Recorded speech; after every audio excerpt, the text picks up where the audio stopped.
ভাই রে ভাই, জেমস বন্ড বা ইথান হান্টফেল আমাদের আলবি সাহেব নেপাল এয়ারপোর্টে ইমিগ্রেশন পার হয়েও ফিরে গেলেন কেন?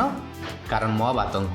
ওনার দাবি এয়ারপোর্টের বাইরে নাকি হাজার হাজার মানুষ লাঠিসোঁটা নিয়ে দাঁড়িয়ে আছে শুধু ওনাকে ছিঁড়ে ফেলার জন্য। ভাই, আপনি কি দেশের ইকোনমি ধ্বংস করে দিয়েছেন নাকি যে পুরো এয়ারপোর্ট আপনার জন্য ব্লক হয়ে থাকবে? আসলে বউয়ের জানাজায় যাওয়ার চেয়ে নেপালে বসে 28 মিনিটের ভিডিও এডিট করা অনেক বেশি নিরাপদ ছিল, তাই না? এদিকে আমাদের প্রফেশনাল বান্ধবী আলভির রক্ষিতা ওরফে তিথি আপা বলেছেন শুটিংয়ে ডলাডলি করা নাকি ওনার পেশা।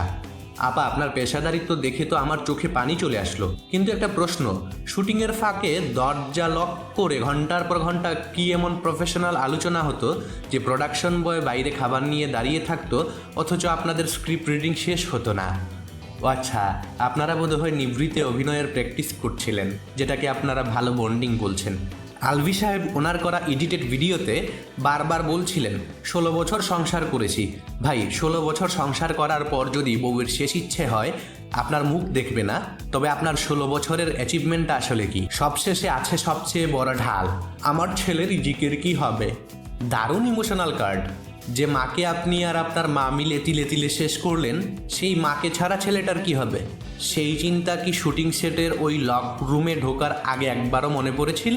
অভিনয়ের জন্য অস্কার না পেলেও ভিডিও বার্তার জন্য আপনাকে একটা অস্কার দেয়াই যায়।